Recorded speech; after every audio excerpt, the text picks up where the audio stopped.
നമസ്കാരം. BMC news live കൊച്ചിയിലേക്ക് സ്വാഗതം.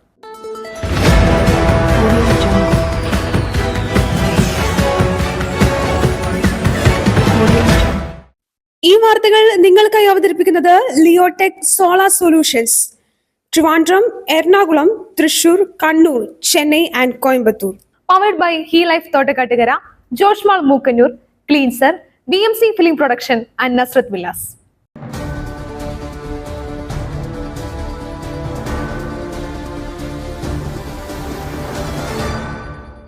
സ്ത്രീ എന്ന് പറഞ്ഞാൽ ശരീരം മാത്രമല്ല, മാറേണ്ടത് മനോഭാവമെന്ന് മന്ത്രി വീണ ജോർജ്. സ്ത്രീകൾക്കെതിരായ അതിക്രമം കെ രമയ്ക്ക് മറുപടി പറയാൻ മുഖ്യമന്ത്രി സഭയിലെത്തിയില്ല. പകരം മന്ത്രി വീണ ജോർജ് മറുപടി നൽകി. സ്ത്രീകൾക്കും കുട്ടികൾക്കും എതിരായ അതിക്രമത്തിൽ സർക്കാരിന് ഒരു നിലപാട് മാത്രമേ ഉള്ളൂവെന്നും കുറ്റക്കാർക്കെതിരെ മുഖം നോക്കാതെ നടപടിയെടുക്കുമെന്നും മന്ത്രി വീണ ജോർജ് മറുപടി നൽകി. കാലടി സർവകലാശാലയിലെ അശ്ലീല ചിത്രപ്രചരണത്തിലെ പ്രതിയെ പൂമാലയിട്ട് സ്വീകരിക്കുകയല്ല ചെയ്തത്. പ്രതിയെ അറസ്റ്റ് ചെയ്തിട്ടുണ്ട്. സ്ത്രീ സുരക്ഷയ്ക്കായി ഒട്ടനവധി പദ്ധതികൾ സർക്കാർ നടപ്പാക്കി വരുന്നുണ്ടെന്നും വീണ ജോർജ് പറഞ്ഞു.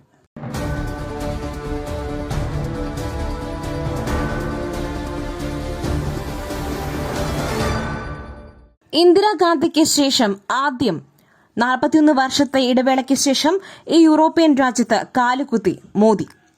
റഷ്യൻ സന്ദർശനം പൂർത്തിയാക്കി പ്രധാനമന്ത്രി നരേന്ദ്രമോദി ഓസ്ട്രിയയിലെത്തി. 40 വർഷത്തിനിടെ ആദ്യമായാണ് ഒരു ഇന്ത്യൻ പ്രധാനമന്ത്രി ഓസ്ട്രിയ സന്ദർശിക്കുന്നത്. 1983 ഇന്ദിരാഗാന്ധിയാണ് ഓസ്ട്രിയ സന്ദർശിച്ച അവസാനത്തെ പ്രധാനമന്ത്രി. വിയന്നയിലെത്തിയ Modi Austrian president Alexander Van Der ബെല്ലനെയും ചാൻസലർ നെഹാമറെയും കാണും. ഇന്ത്യയിലെയും ഓസ്ട്രേലിയയിലെയും വ്യവസായ പ്രമുഖരെ ഇരു നേതാക്കളും അഭിസംബോധന ചെയ്യും.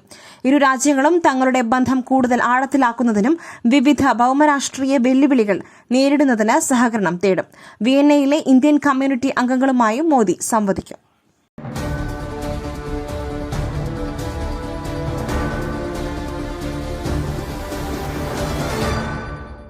വിവാഹമോചിതയായ മുസ്ലിം യുവതിക്ക് ജീവനാംശം തേടാം സുപ്രീം കോടതി. ക്രിമിനൽ നടപടി ചട്ടത്തിലെ CRPC സെക്ഷൻ 125 പ്രകാരം വിവാഹമോചിതയായ മുസ്ലിം സ്ത്രീക്ക് തന്റെ മുൻ ഭർത്താവിൽ നിന്നും ജീവനാംശത്തിന് അർഹതയുണ്ടെന്ന് സുപ്രീം കോടതി. സെക്ഷൻ 125 CRPC പ്രകാരം വിവാഹമോചിതയായ ഭാര്യയ്ക്ക് ഇടക്കാല ജീവനാംശം നൽകാനുള്ള നിർദ്ദേശത്തിനെതിരെ ഭർത്താവ് സമർപ്പിച്ച സുപ്രധാനമായ ഷാബാനോ കേസിലെ ഒരു ഹർജി ജസ്റ്റിസുമാരായ BV നാഗരത്നയും അഗസ്റ്റിൻ ജോർജ് മസിഹും അടങ്ങുന്ന ബെഞ്ച് തള്ളി. 1986 മുസ്ലിം സ്ത്രീകളുടെ വിവാഹമോചനാവകാശ സംരക്ഷണ നിയമം മതേതര നിയമത്തിന് മേലെ നിലനിൽക്കില്ലെന്ന് സുപ്രീം കോടതി വ്യക്തമാക്കി.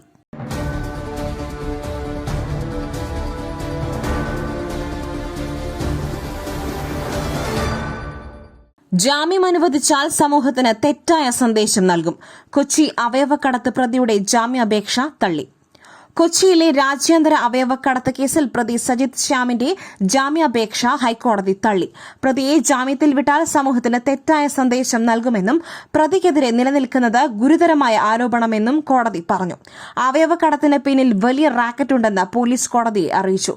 പ്രോസിക്യൂഷൻ ആരോപണം ശരിയെങ്കിൽ വിഷയത്തിൽ ആഴത്തിലുള്ള അന്വേഷണമാണ് വേണ്ടതെന്ന് കോടതി വ്യക്തമാക്കി.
വനമേഖലയിലെ ദേശീയപാത നിർമ്മാണം കോടതി വിധിയിൽ മേൽനടപടികൾ സ്വീകരിക്കരുതെന്ന് മന്ത്രി.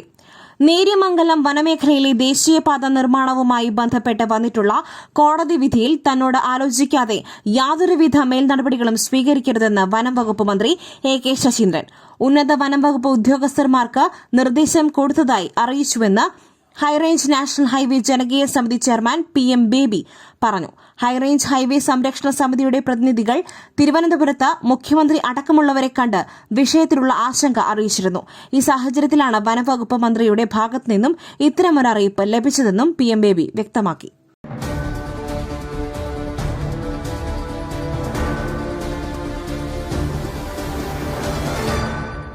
ക്ഷേമ പെൻഷൻ കുടിശ്ശിക സമയബന്ധിതമായി വിതരണം ചെയ്യും. തുക വർദ്ധിപ്പിക്കുവാനും പദ്ധതിയെന്ന് മുഖ്യമന്ത്രി. ക്ഷേമ പെൻഷൻ കുടിശ്ശിക സമയബന്ധിതമായി വിതരണം ചെയ്യുമെന്ന് മുഖ്യമന്ത്രി നിയമസഭയിൽ വ്യക്തമാക്കി. നിലവിൽ 5 മാസത്തെ പെൻഷൻ കുടിശ്ശികയാണ്. ഈ സാമ്പത്തിക വർഷം 2 ഗഡുവും അടുത്ത സാമ്പത്തിക വർഷം 3 ഗഡുവും വിതരണം ചെയ്യും. ചട്ടം 300 അനുസരിച്ചായിരുന്നു മുഖ്യമന്ത്രിയുടെ പ്രസ്താവന. സർക്കാർ ജീവനക്കാരുടെ DA കുടിശ്ശികയിൽ പ്രത്യേക ഉത്തരവ് ഇറക്കും. ഓരോ സാമ്പത്തിക വർഷവും 2 ഗഡു വീതം കൊടുത്ത് കുടിശ്ശിക തീർക്കുമെന്നും മുഖ്യമന്ത്രി പറഞ്ഞു.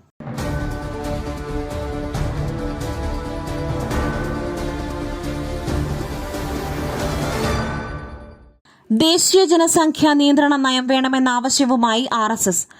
ദേശീയ ജനസംഖ്യാ നയം വേണമെന്ന ആവശ്യവുമായി RSS വാരിക ഓർഗനൈസർ. ജനസംഖ്യാ വർധനവ് ഏതെങ്കിലും മതവിഭാഗത്തെയോ സമുദായത്തെയോ പ്രദേശത്തെയോ പ്രതികൂലമായി ബാധിക്കില്ലെന്ന് ഉറപ്പാക്കാൻ ആവശ്യമായ നയങ്ങൾ വേണം. അല്ലാത്ത പക്ഷം അത് സാമൂഹിക സാമ്പത്തിക അസമത്വങ്ങൾക്കും രാഷ്ട്രീയ സംഘർഷങ്ങൾക്കും കാരണമാകും എന്നാണ് RSSന്റെ വിലയിരുത്തൽ.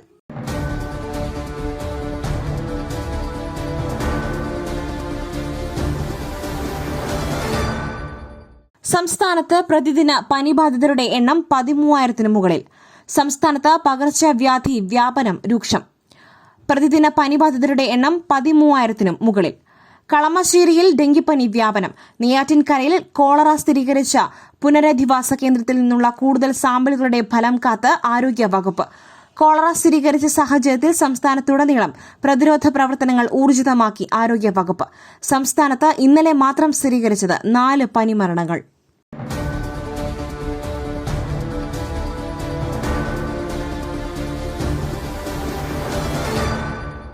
യൂത്ത് കോൺഗ്രസിൽ പൊട്ടിത്തെറി.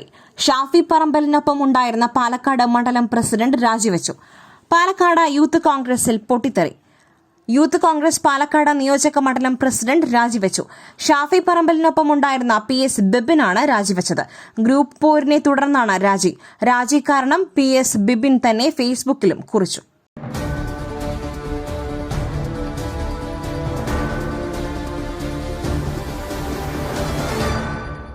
മറ്റൊരു വാർത്തയുമായി കണ്ടുമുട്ടുന്നതുവരെ നന്ദി, നമസ്കാരം.